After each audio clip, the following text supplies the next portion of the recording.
तच्छंयोरावृणीमहे गातुं यज्ञाय गातुं यज्ञपते दैवीं स्वस्तिरस्तु नः स्वस्तिर्मानुषेभ्यः ऊर्ध्वं जीगाति भेषजं षण्णो अस्तु द्विपदे शं चतुष्पदे ॐ शान्ति शान्ति शान्तिः. It's the broad meaning of this one. May we worship and pray to the Supreme Lord for the welfare of all beings. May all miseries and shortcomings leave us forever, so that may we always sing for the glory of the Lord during our holy yajnas. May all the medicinal herbs grow in potency, so that all diseases may be cured. May the divine being rain peace on us. May all two-legged creatures be happy. May all four-legged creatures be happy. May there be peace in the hearts of all beings in all realms. Good afternoon again. In Mundaka Upanishad, Atharva Rishi went to Brahma and asked the question, having known which everything is known, what is that? We have to learn. And Brahma responds that Dve Vidye, two knowledge, Vidyas are there. One is called as Aparavidya and Paravidya. Aparavidya and Paravidya, and he says for both knowledge, text is the same. Rigveda, Yajurveda, Samaveda, Atharva Veda, Shiksha, Vyakarana, Nirukta, Chanda. It's the same text for inferior knowledge and superior knowledge. And for the material science and spiritual science, it's the same text. And it depends on how you interpret that one. And in Bhagawat Gita 13th chapter, it talks about Kshetra and Kshetrajna, field and knower of the field, for the body, physiological science and spiritual science. If I say yoga, yoga can be a Aparavidya or Paravidya. If you look at the yoga only as a physical science, as a physiology, you get the benefit of a physiological science. If you look at the yoga as a Paravidya, it's not only physiological, it's a spiritual science. You get the benefit of spiritual science. It depends, it's a Bhagavad Gita, it's a text. You can interpret both as a material science or a spiritual science. And in the Vedic tradition, there is no separate text that if I'm going to a Gurukula, it's same text is given. In the primary school students also learning the same thing, secondary school students also learning the same text, and university students also learning the same text. But at each level, interpretation is different. That Apara Vidya and Paravidya. Bhagavad Gita is a science that it gives both material science and spiritual science. And when I say yoga, many people they talk only from the material science, physiological science, and there is a mental science also behind that one. That it can be a yoga, it can be good for the yoga means physiologically I may be benefited, psychologically I am benefited, or spiritually can be benefited. In the West, spirituality and psychology are dealt in the separate departments, separate text. Whereas in India, it's the same text, Indian scriptures, it's the same text is used for psychology and spirituality. So Bhagavad Gita is a spiritual science and it's a psychotherapy. Bhagavad Gita is nothing but a psychotherapy. Arjuna was depressed, confused, and what Sri Krishna, Bhagavad Gita is nothing but he gave him a psychotherapy. And yoga says whatever food we eat, whoever friends we make, and whatever recreation we make, it's a socializing we make, it has an effect on us. It's a Bhagavad Gita in the 6th chapter. It defines for the mental balance. It says Yukta Ahara Viharasya Yukta Cheshtasya Karmaso Yukta Swapna Avabodhasya Yogo Bhavati Dukkaha.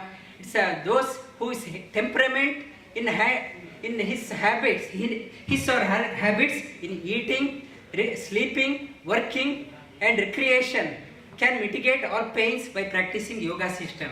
That we got to be careful what we eat, whom we socialize with, how we socialize with, and how long we sleep. It has an effect on our mind. And because Bhagavad Gita further says that what we think, what we eat, it has an effect on us. And if I make a friendship with certain people, it affects my thinking pattern also. Thinking habits also changes. Bhagavad Gita in the 2nd chapter it says, Dhyayato Vishayan Pumsaha Sangasteshu Pajayate Sanga Sanjayate Kamaha Kamat Krodho Bijayate. My friends, friend circle, my habits make me to think something. My thinking pattern has changed.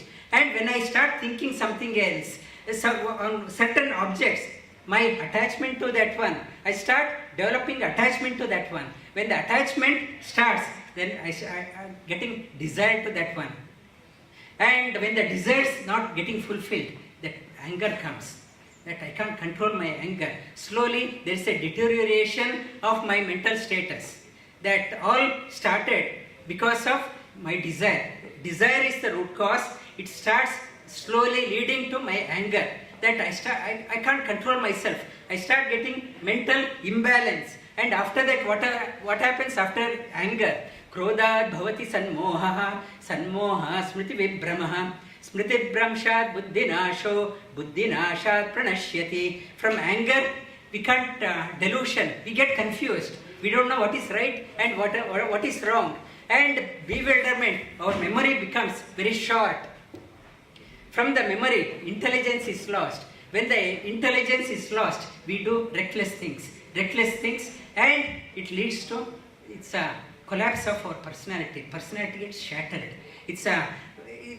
Personality shattered. We see many people with shattered personality. But seed, if you go back, seed is in the desire that where they made friends with, how they eat, what type of food they eat. That root is there. That we are not addressing the root, and we are seeing the outcome. Outcome we can have in the prison reformment or any reformation we can have, but the seed cause is in the desire, and it's a friendship we make. I teach yoga in prison. That when I talk about yoga with the principles of yoga, and when I talk about the background of this one, many inmates, they burst into tears. Had somebody told me about these ones, we would not have landed up here. That many inmates, they made a pledge to me that when we go out of this one, we will be good citizens, we will obey our parents. And nobody in our childhood talked about these ones. That it ended up there. It's full of regrets.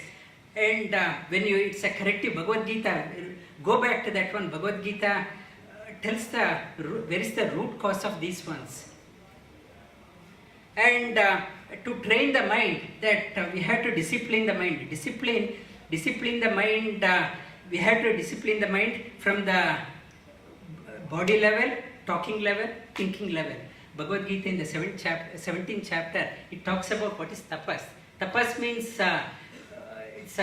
in asana sessions, I said, endure the pain, endure the difficulty. It's the endurance of the difficulties is called also tapas. Tapas in the body level, talking level, and thinking level. Bhagavad Gita talks about in the body level, the tapas, what tapas we have to undergo. It's Bhagavad Gita, it talks about Devad Vijaguru Prajnam Pujanam Shauchamarjavam Brahmacharya Ahimsam Cha Shariram Tapa Uchyate. Whenever you go past the place of worship, this is tapas in the body level. Make sure that you bow down your head. Whenever you come across, it's a learned person, make sure that you bow down your head. Why I have to bow down? Because knowledge always flows from high to the low. Like water always flows from the top to the bottom. So is knowledge. That if I am arrogant, why I have to bow down? Why I have to? It's a seek that person's blessing. That because knowledge, it's a universal knowledge principle. That when you bow down to respect somebody, it's a knowledgeable person, then only knowledge comes to you. Deva and a learned person, Dvija. Dvija is the one. It's when Deva, it's a place of the worship. Dvija is a learned person. Guru means one who imparts the knowledge. You have to respect one who imparts the knowledge. And Prajna, one not only learned, not only imparts the knowledge, but also one who has the self-experience. You have to bow down. This is the tapas in the body level. Devat Vijaguru Prajnam Pujanam Shaucham Arjam. Shaucham means purity. Purity. I can take bath 3 times a day, but it's only after a few hours body starts stinking. And it's a purity. It's not talking about only the outer purity, inner purity. That inner purity, think always pure, think always auspicious, think always positive. When we start thinking positive, our personality also blossoms. That Shaucham, Arjavam. Arjavam means straightforwardness in our approach. Whatever we think, whatever we should speak that one. Thinking something and talking something, there is a dichotomy in our personality. It should be in unison. It's Devat Vijaguru Prajnam Pujanam Shaucham Arjavam. Brahmacharya. Brahmacharya means one broad meaning, is a loose meaning, is called as celibacy. It is a loose meaning, but the real meaning Brahmacharya means think big, think great, think noble. That set yourself an objective. That every birthday, instead of just blowing the candles, one more year has passed in my life. I am closer to the death by one more year. By next birthday is set an objective. That whatever, it's not an easy objective. Set an objective that I have to accomplish this one. When every new year, make a resolution. Next year, okay, I will learn one chapter of Bhagawat Gita, or I will learn this asana, or I will learn go through one scriptures, or I will do more sadhana, 15 minutes more of sadhana. Have some commitment to yourself. It's a brahmacharya. Brahmacharya means think big and act accordingly. That reflect on that one, brahmacharya. And ahimsa. Ahimsa means it's not, our existence should not be a burden to others. Exist such a way that our existence is not a burden. Others should not complain about our existence. Live in such a way that our existence is not a burden to others. Like a guest, when we go to someone's house, we are very polite, we are very gentle, we use very little. Like be like a visitor, use as little as you can, give out as much as you can. That is called as ahimsa. That's another definition of ahimsa. These are the tapas in the body level. And the tapas in the talking level, anudvega karam vakyam satyam priyahitam chayata swadhyaya bhyasanam chaiva vangmayam tapa uchyate. Anudvega karam vakyam. When we speak, it should not bring in disturbance in others. Talk in sweet, talk politely, talk not with arrogance, talk gently. It's not with excitement, full of it's anger. Calm yourself, that your speech should not disturb others. Talk politely. Anudvega karam vakyam. Talk satyam priyam hitam. It should be satyam. Satyam means it's truth. Priyam means what is conducive to others.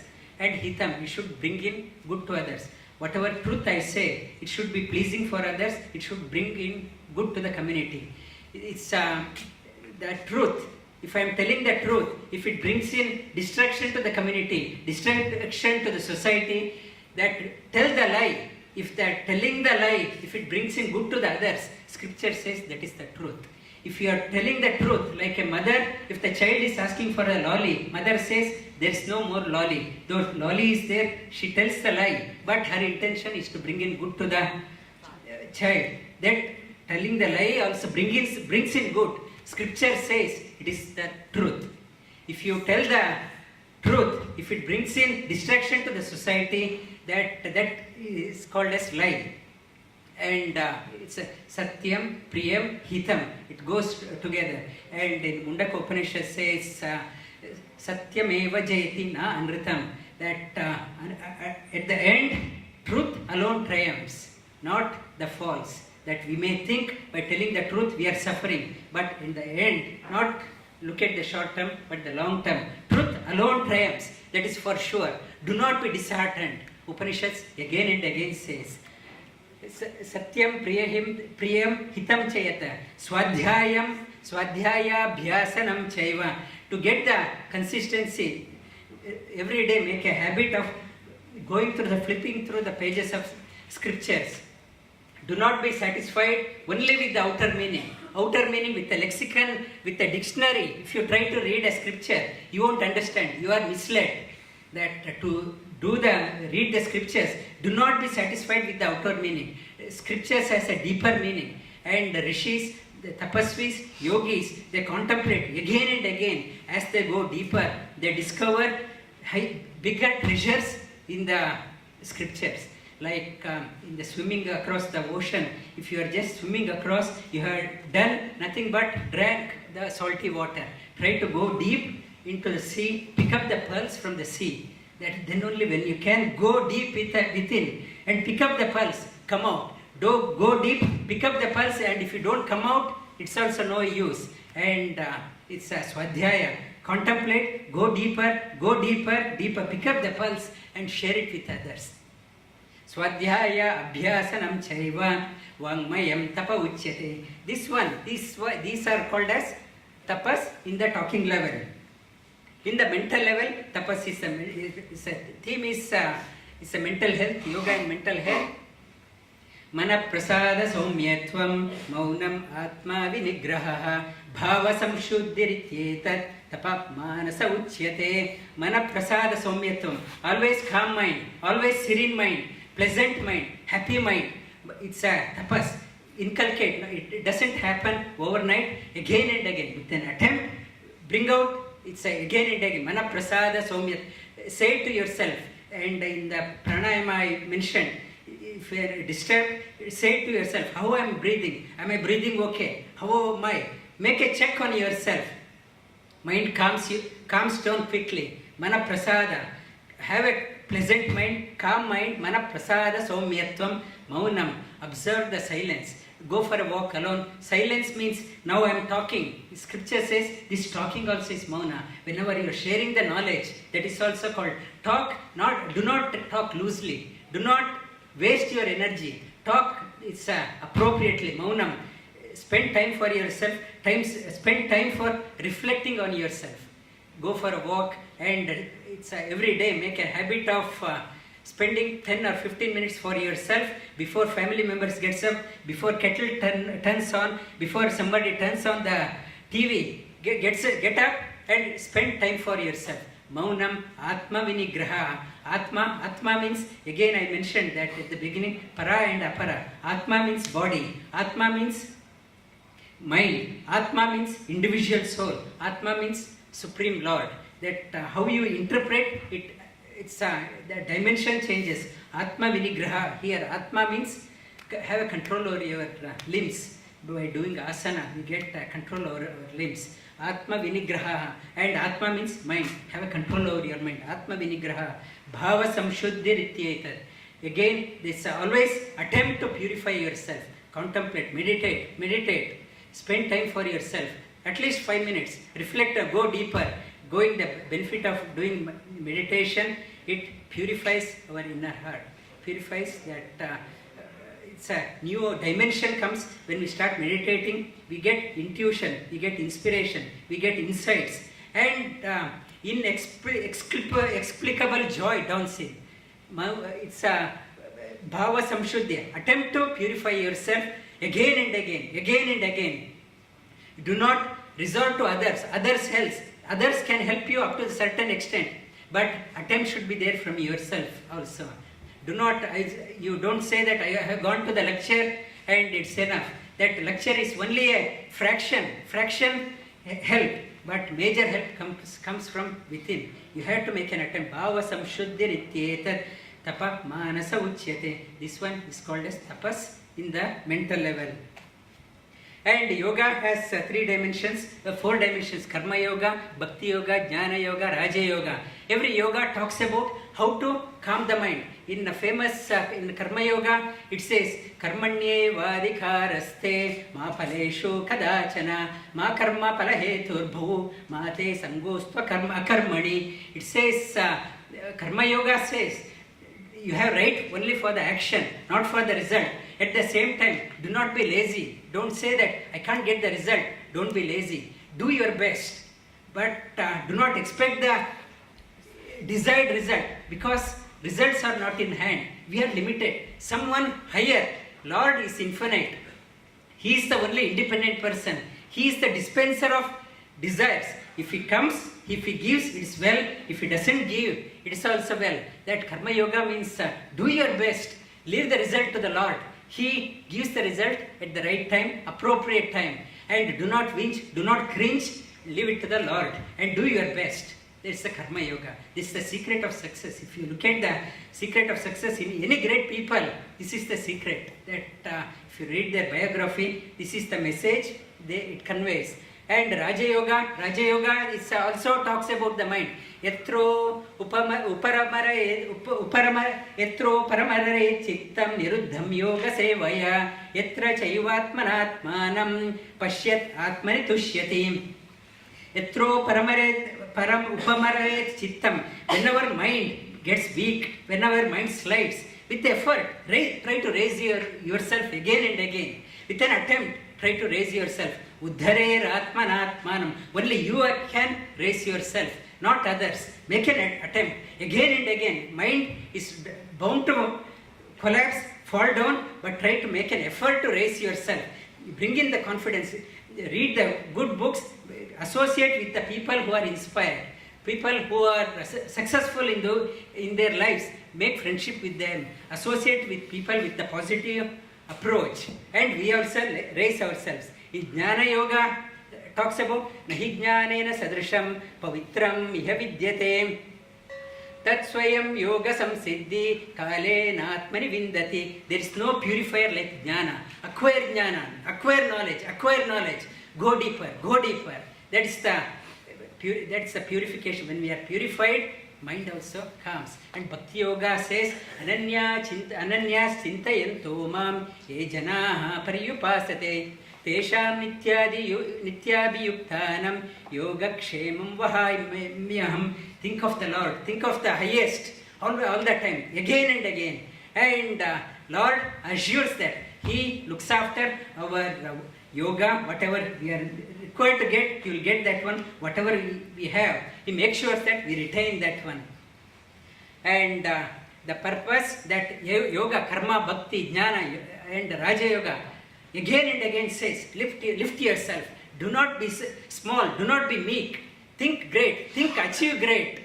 And purpose of yoga, purpose of Bhagawat Gita, it says that God realization is the goal of yoga. It is the sure, definite cure for all mental ailments.